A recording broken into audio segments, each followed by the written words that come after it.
तो राहु लेकर आ रहे हैं खुशियों का पिटारा आपके लिए। आपकी राशि के अनुसार राहु अब जागृत अवस्था में आ गए हैं, यानी कि एक्टिवेटेड फॉर्म में। अब ये जागृत अवस्था एक ऐसी अवस्था, एक ऐसा फेज जिस फेज में राहु सबसे ज्यादा पोटेंशियल वाले होंगे, सबसे ज्यादा एक असर देने वाले होंगे। पर असर मिलेगा कुछ खास राशियों को, क्योंकि सबसे पहले दोस्त राशियां यानी कि राहु की ऐसी कौन सी राशियां हैं जहां पर राहु बहुत अच्छा फल करते हैं। पर कुछ राशियां ऐसी भी हैं जिनको ना चाहकर भी उनको प्राप्त हो जाएगा। आपके करियर का कोई मामला बहुत लंबे समय से अटका पड़ा था, आपकी शादी को लेके, आपके विदेश को लेके, आपके व्यापार को लेके, आपके धन के मामले को लेके, आपके कोर्ट कचहरी या फिर हेल्थ के मामले को लेके, किस तरह से ये तीन राशियां होने वाली हैं भाग्यशाली। आपको क्या करना है राहु की कृपा प्राप्त करने के लिए। राहु एक ऐसी बाउंड्री लेस ताकत है जो व्यक्ति को देने पे आ जाए तो उससे कोई छीन नहीं सकता।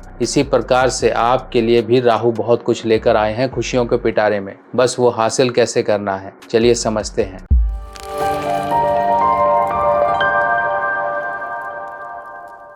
नमस्कार दोस्तों, मैं सुभाष शर्मा ज्योतिष ज्ञान में आपका स्वागत करता हूं। दोस्तों, राहु, अब राहु की अगर हम बात करें तो राहु दैत्य है, पर देवताओं के श्रेणी में बैठ के अमृत पान करने से उसको भी नवग्रहों में स्थान प्राप्त हो गया। राहु जैसे कि कोई बाउंड्री नहीं जानता, कोई नियम कानून नहीं है राहु के लिए। राहु जिसको देने पे आ जाए उसको बहुत कुछ देता है, और ऐसा देता है कि व्यक्ति आगे ही आगे बढ़ता जाता है। राहु जिसके अच्छे हों उसके दुश्मन उसके सामने टिकते नहीं है। राहु जिसके अच्छे हों उसके अंदर एक कंपटीशन की भावना होती है, ना थकने वाली एक कैपेबिलिटी होती है। राहु जिसके अच्छे हों व्यक्ति को बहुत अच्छे आइडियाज आते हैं, वो दिमाग की सोच ही व्यक्ति को आगे लेकर जाती है। अब दूसरी तरफ राहु जब जिसके खराब हों तो दिमाग की सोच के कारण ही दिमाग में उठने वाले उल्टे सीधे ख्याल और उन पर चलने के कारण ही व्यक्ति इंसान परेशान होता है। अब राहु जब खराब हो तो दुश्मन न जाने कहां से आते हैं, बीमारी खड़ी हो जाए तो पता नहीं चलता, दिमाग भ्रम में रहता है,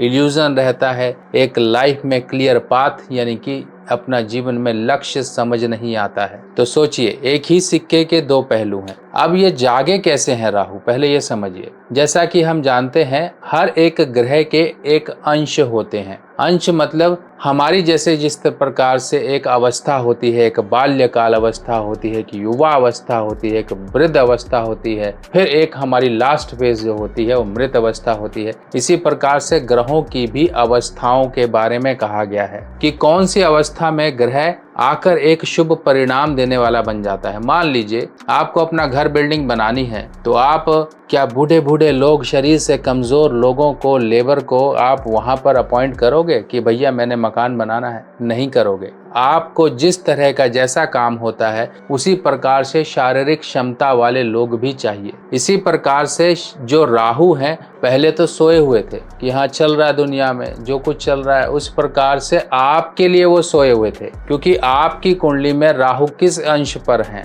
और आपको कौन से फल दे रहे हैं या नहीं दे रहे हैं। आपने सोचा तो बहुत होगा कि नया व्यापार खड़ा करेंगे, अपने शेयर मार्केट में अच्छा पैसा कमाएंगे, कोई मेरा लिखकर का काम है, कोई ठेके का काम है, कुछ भी इस तरह के काम है, कोई सोशल मीडिया संबंधित काम है। तब यह काम बढ़ ही नहीं रहे थे और दुश्मन बढ़ रहे थे, क्योंकि राहु सोए हुए थे। कहते हैं ना, जब भैंस पानी में चले जाती है तो भैंस को निकालना मुश्किल हो जाता है। इसी प्रकार से राहु जब सोए हुए अवस्था में थे तभी आपके साथ राहु संबंधित फलों में कुछ उतार चढ़ाव रहे, वो फल आपको प्राप्त ही नहीं हुए जो आपने एक्सपेक्ट किए। अब वो समय आ गया है। अब सबसे पहली राशि जो भाग्यशाली राशि है वो कौन सी है जिनके लिए राहु सचमुच में बहुत कुछ देने वाले हैं? वो है मेष राशि। मेष राशि वालों के लिए राहु 11वें घर में आ गए हैं, जो कि लाभ का भाव है। अगर आप किसी तरह से कोई प्लानिंग कर रहे थे, कोई जमीन खरीदने की, जमीन बेचने की, कोई नया व्यापार डालने की, तो ये समय आपका बहुत ही पॉजिटिव है। पिता के ऊपर थोड़ा सा समय कष्टकारी रह सकता है ये अब आपका,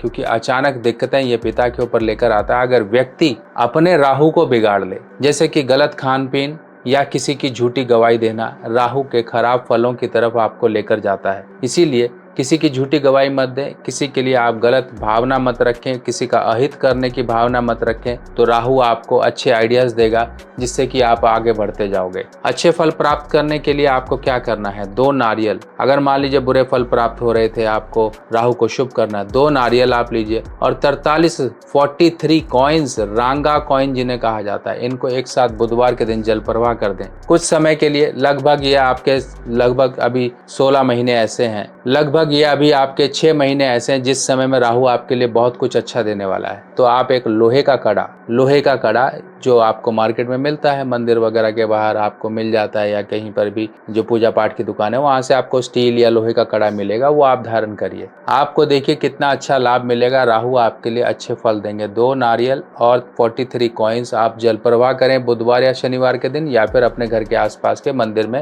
छोड़कर आए, राहु महाराज से कृपा की प्रार्थना करें। अगर राहु आपको बहुत ज्यादा परेशानियां दे रहा है, एक मैं एडिशनल आपको एक बात बता देता हूँ, ये सभी राशियों के लिए, अकेली आपके मेष राशियों के लिए नहीं है। अगर राहु बहुत ज्यादा परेशानियां दे रहा है तो राहु के लिए राहु शांति हवन ये आपको खुद करना होता है। ये आपकी जो प्रक्रिया होती है इसमें कुछ का होता है, कुछ को हम लेते हैं, बाकी कुछ सामग्रियों को लेते हैं, कुछ मंत्र बताते हैं, आपको डेली करना है। डेली आपको 5 मिनट लगते हैं इस हवन के बारे में, इसकी मैं जानकारी आने वाली वीडियो में दूंगा, कैसे करते हैं, क्या होता है, कैसे फायदा होता है, कौन सी सामग्री कितनी लेनी है, क्या करना है। आपको बस डेली अपना करना है, 5 मिनट में आपका काम हो गया। आपको लगातार ये करने से राहु शांति मिल जाती है। फिलहाल आप ये उपाय करिए, क्योंकि राहु शांति की वीडियो बनाने में थोड़ा लंबा समय लग जाएगा, इसलिए यहाँ डिस्कस करना थोड़ा पॉसिबल नहीं है। अगली जो भाग्यशाली राशि है वो है मिथुन राशि। मिथुन राशि वालों के लिए राहु का जो गोचर है, राहु की जो एक कंडीशन है, एक्टिवेटेड कंडीशन है, वो है आपके भाग्य स्थान में, यानी कि आपकी राशि से ये 9वें घर में,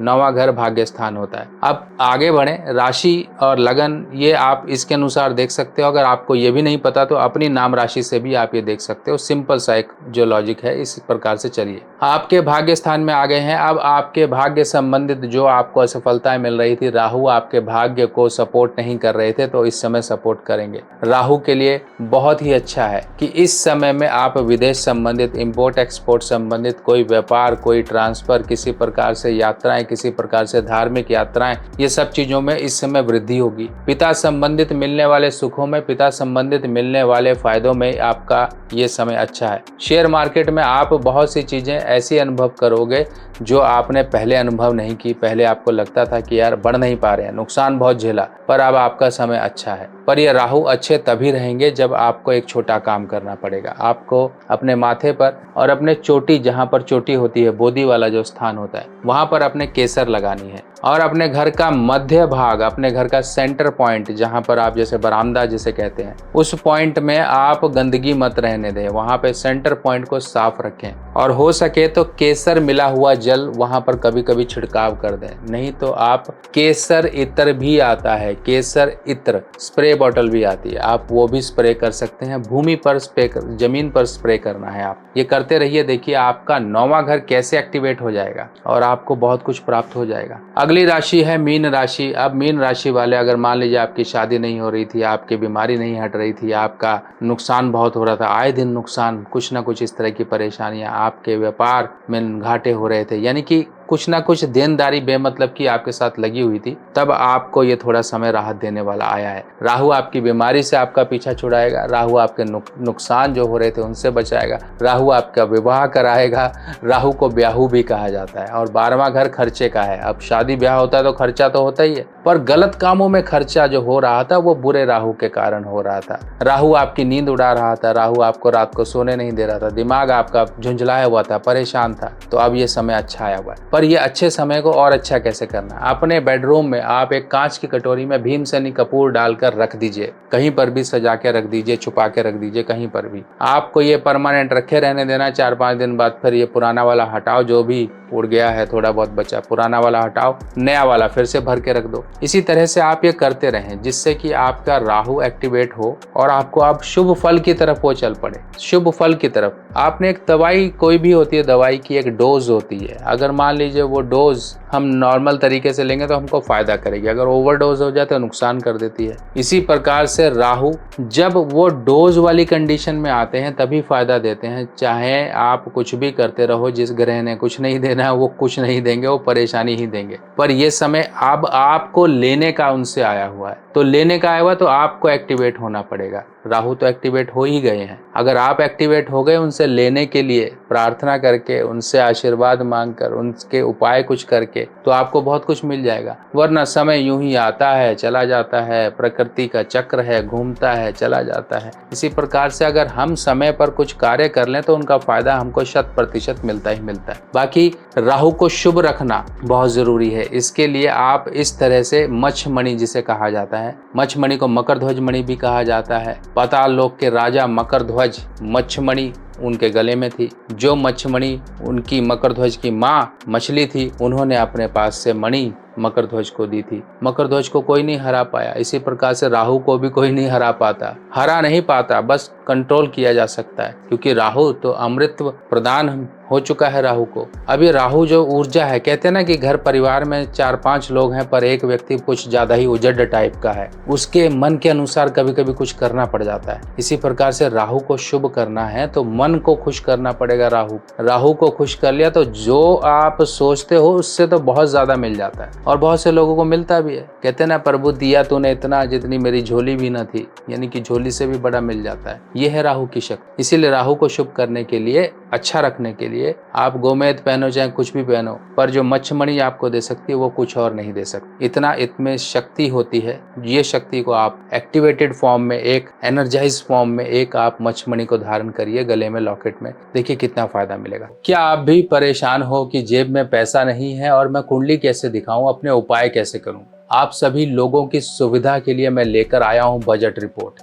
इस बजट रिपोर्ट में आपके एक सवाल का उत्तर होगा और उसमें होंगे कुछ ऐसे जरूरी उपाय जिनको करके आप अपने जीवन में आसानी पा सकते हो, अपने जीवन में मुश्किलों को दूर भगा सकते हो।